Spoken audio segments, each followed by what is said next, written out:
Welcome to our channel எஸ்டேட்காரங்க சமையல். இன்றைக்கி நம்ம ஒரு சிம்பிளாக செய்யக்கூடிய ஒரு வெண்டைக்காய் ஃப்ரை தான் பார்க்க போகிறோம். வெண்டைக்காவை இந்த மாதிரி நீட் வாக்கில் ஸ்லைஸாக கட் பண்ணி வச்சுக்கோங்க. வாங்க எப்படி செய்யலான்னு பார்க்கலாம். ஒரு பேன் எடுத்து அடுப்பில் வச்சுக்கோங்க. ஹீட் ஆனதும் நம்ம தேவையான அளவு ஆயில் சேர்த்துக்கலாம். ஆயில் ஹீட் ஆகட்டும். ஆயில் ஹீட் ஆகிடுச்சு. இப்போ நம்ம ஒரு அரை ஸ்பூன் கடுகு சேர்த்துக்கோங்க. கடுகு நல்லா பொரிய தொடங்கிருச்சு. இப்போ இதில் ரெண்டு கருவேப்பிலை நல்லா பொரிஞ்சிருச்சு. இப்போ நம்ம வெட்டி வச்சுருக்க வெண்டைக்காவை இதில் சேர்த்துக்கலாம்.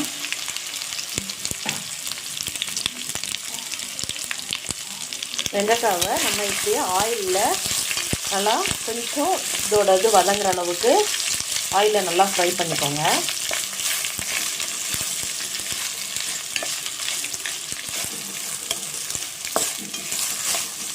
இந்த மாதிரி நம்ம ஆயிலில் வதக்கும்போது வெண்டைக்காவில் இருக்கிற ரா ஸ்மெல் எல்லாமே போயிடும். அதனால தான் நம்ம இப்படி சேர்க்குறோம். ஒரு சிலர் நம்ம கழுகி வச்சது ஒன்றையுமே வெண்டைக்காயை கொஞ்சம் நேரம் காய வைக்கணும். அப்படி இல்லாட்டி நம்ம இப்படி எண்ணெயில் போடும்போது அதில் ஒரு பிசுபிசுப்பு தன்மை வரும். அது இல்லாமல் இருக்கிறதுக்கு கொஞ்சம் நேரம் ஒரு ½ அன் ஹவருக்கு முன்னாடியே வெண்டைக்காயை நல்லா கழுவி காய வச்சுருங்க. அப்போ நமக்கு அது ஒரு மாதிரி நூலாக அந்த மாதிரி வராது, பிசுன்னு வராது. இதில் பச்சை மணம் போகிற அளவுக்கு வெண்டைக்காவை இந்த எண்ணெயிலேயே நல்லா வதக்கிக்கலாம். இப்போ நம்ம மூடி போட தேவையில்லை. இந்த மாதிரியே நல்லா கைவிடாமல் வதக்கி விட்டுக்கோங்க.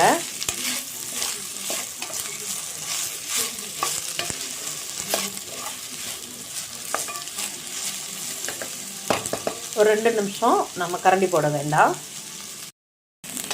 வெண்டைக்காவை நம்ம நார்மலாக குறுக்க தான் கட் பண்ணுவோம். இந்த மாதிரி நீங்கள் கட் பண்ணிங்கன்னா நம்ம இதுக்கப்புறம் சேர்க்கக்கூடிய மசாலா எல்லாமே வெண்டைக்காவில் நல்லா மிக்ஸ் ஆகும். வெண்டைக்காய் கொஞ்சம் சீக்கிரமாகவும் குக் ஆகும். அதனால தான் நம்ம இந்த மாதிரி கட் பண்ணுறோம். அடியில் பிடிச்சிடாத மாதிரி இது கொஞ்சம் கிண்டி விட்டுக்கோங்க. இந்த வெண்டைக்காயோட கலர் கொஞ்சம் சேஞ்ச் ஆகட்டும்.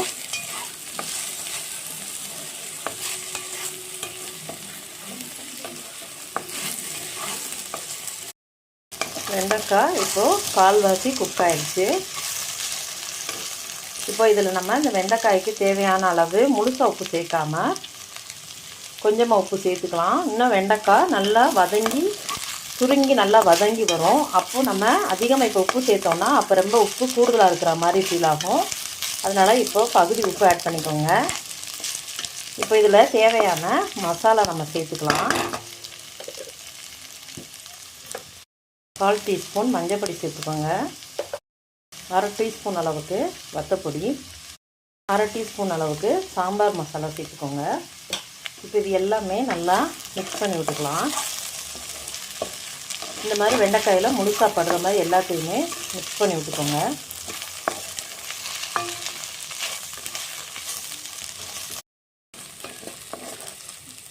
ஒரு 5 நிமிஷம் நம்ம சேர்த்துருக்க மசாலாவோட பச்சை மணம் போகிற அளவுக்கு இது இந்த மாதிரி நல்லா வதக்கி விட்டுக்கோங்க. கொஞ்சம் தான் வெண்டைக்காங்கிறதுனால இப்படி நல்லா கிளறி விட்டு அந்த பச்சை ஸ்மெல் போகிற அளவுக்கு பார்த்துக்கோங்க. அடியில் பிடிச்சிடாமல் லோ ஃப்ளேமில் வச்சுக்கோங்க.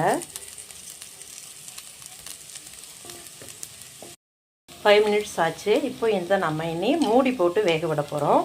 மூடி போடுறதுக்கு முன்னாடி கொஞ்சமாக தண்ணி எடுத்து, அதாவது அதிகமாக தண்ணி ஊற்றாமல் இந்த மாதிரி தண்ணியை தெளித்து மூடி போட்டு விடுங்க. சிம்மை குறைச்சி வச்சுருங்க. இடையில எடுத்து நம்ம கிண்டி விட்டுக்கலாம். 2 நிமிஷத்துக்கு ஒரு தடவை இதை எடுத்து இந்த மாதிரி கிண்டி விட்டுக்கோங்க. ஒரு 10 நிமிஷம் அதே மாதிரி நம்ம மூடி போட்டு எடுத்து இதை கிண்டி விடணும். இந்த மாதிரி இப்போ மூடி போட்டு வச்சிடலாம்.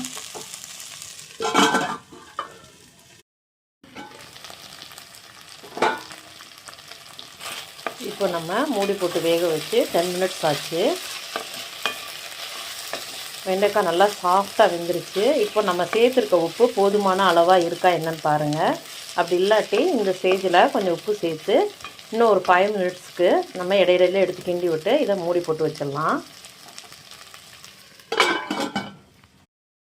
நம்ம கொஞ்சம் இதில் உப்பு சேர்த்துருக்கோம். உப்பு சேர்த்து இதை நல்லா கிண்டி விட்டுட்டு மூடி போட்டு வச்சுருங்க. நீங்கள் சின்ன குழந்தைங்களுக்கு இது கொடுக்கணுன்னா இதில் கொஞ்சம் தேங்காய் துருவி இதில் சேர்த்துக்கிட்டிங்கன்னா உங்களுக்கு நம்ம சேர்த்துருக்க காரம் பெருசாக தெரியாது. இந்த சமயத்தில் நீங்கள் தேங்காய் சேர்க்கணுன்னா இதில் சேர்த்துக்கோங்க. நான் இன்றைக்கி தேங்காய் சேர்க்கலை. இப்போ இதை ஒரு 2 நிமிஷத்துக்கு நம்ம மூடி வச்சிடலாம். 2 நிமிஷம் ஆயிடுச்சு. சாஃப்டான சுவையான வெண்டைக்காய் பொரியல் ரெடி. இதே மாதிரி நீங்களும் ட்ரை பண்ணுங்கள். உங்களுக்கு பிடிச்சிருந்தா நம்மளோட சேனலை சப்ஸ்கிரைப் பண்ணிக்கோங்க. பக்கத்தில் இருக்க பெல் ஐக்கானையும் கிளிக் பண்ணிக்கோங்க. அப்போனா தான் அடுத்தடுத்து வர்ற வீடியோஸை நீங்கள் பார்க்க முடியும்.